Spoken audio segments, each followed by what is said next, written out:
just a couple of days after P. Diddy, Sean Combs, Puff Daddy got called out by Kanye West for being controlled by Jewish people who run the entertainment industry, you have Diddy now being officially knighted as a billionaire. And quite frankly, I love how not subtle this whole thing is, because it just goes to show you that all of the years that you've been seeing all of these celebtards, especially these black celebrities, spout all their anti-whiteness and act as if they're so bold and brave because they do that. It just goes to show you that all those Negroes have always been owned Negroes who are allowed to be outspoken on the subjects that are allowed for them to be outspoken about. Which, quite frankly, makes you think, if the owned media is perfectly okay with anti-white messaging, anti-male messaging, and tokenization, then why should people actually give a fuck if you really take their concerns about anti-Semitism seriously?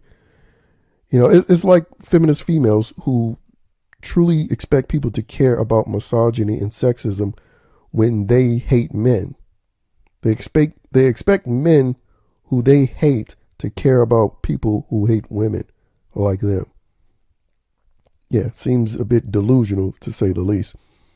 But anyway, as far as Diddy concerned, anybody who's been paying attention to this dude in his career, I mean, they know that he is the exact opposite of the Midas touch. In fact, it seems like everybody he touches goes to an early grave. You know, he's kind of like competing with the Clintons as far as how many people associated with this dude's name either has their life ended early or their career ended early. You know, I mean, a lot of people usually like to equate Bad Boy Records as graveyard records. And again, there's so many people throughout his various so-called owned businesses, but we know who really owns them. But yeah, there's a lot of people who highlight how, you know, P. Diddy has scammed them out of money, and, you know, how he's been an abusive boss. Hell, he made an entire television show called Making the Band, where he pretty much made an entertainment show boasting about how much of an abusive boss that he is. You know, and he hasn't been retroactively condemned over that. In fact, it's still praised and lauded today. And the reason why that is because he's willing, just like every other black celebrity, to go along with the agenda. Which, again, further highlights part of the point I believe Kanye West was trying to make years ago when he went to TMZ and talked about how slavery is a choice. Because these liberal Negroes, despite the millions they are allowed to have, and now billions that some of them are being allowed to have, they're still owned Negroes. Because the fact of the matter is, they can't say anything that goes off of the course, off of the agenda.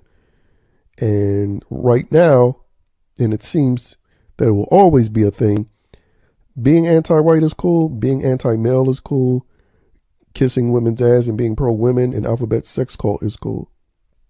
But if you criticize the agendas that are cool to support, then you have an issue. Like if you criticize anti-whiteness by putting on a White Lives Matter shirt, if you criticize the feminist agenda by calling it out in any sort of way, if you criticize the alphabet sex cult agenda, like, you know, calling out Dwayne Wade's son, then those are things that can make you lose your quote unquote empire, when in reality, these people don't own their own empire because it can be taken away from them. As long as they have the sponsorship daddies that they have, they don't actually own anything. So anything, they're a prized slave.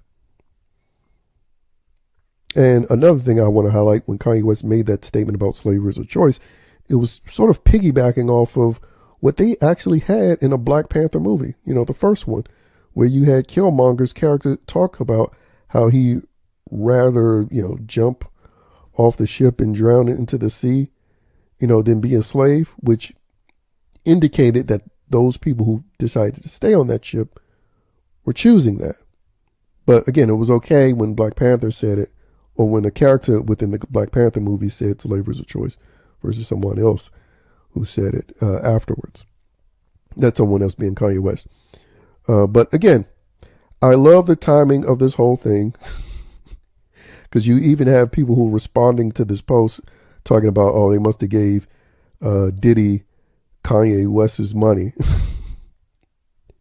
And quite frankly, I would not be surprised if that wasn't entirely accurate,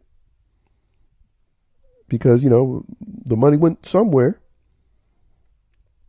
and again, they give it to one of their prize Negroes, because as you see with Diddy, he's willing to push and promote anything, and he's willing to sacrifice anyone in order to maintain his status. And again, he's proven this for decades.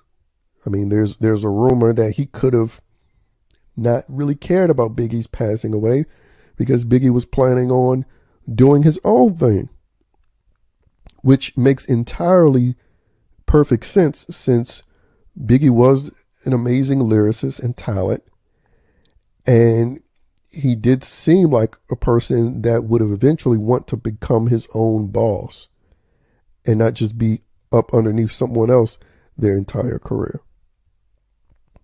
And knowing how Diddy moves based on how he's been dealing with other talents, and knowing how the people within the mainstream entertainment industry moves, it wouldn't be a surprise if they wanted to, prevent someone actually going out to do their own thing. I mean, in fact, the entertainment industry is littered with people who wanted to do their own thing, but suddenly got silenced or stopped somehow. I mean, you have the story about Richard Pryor and Jim Brown wanting to start their own little production company to make their own movies, which magically got stopped. You have the story of, just so many people. Master P tried to start his own thing. He got sabotaged in many ways. He also put out some garbage. But again, he's a person that doesn't get nowhere near talked about as others do. And then whenever Ice Cube tries to step too far away from the agenda, then all of a sudden they begin to condemn him as well.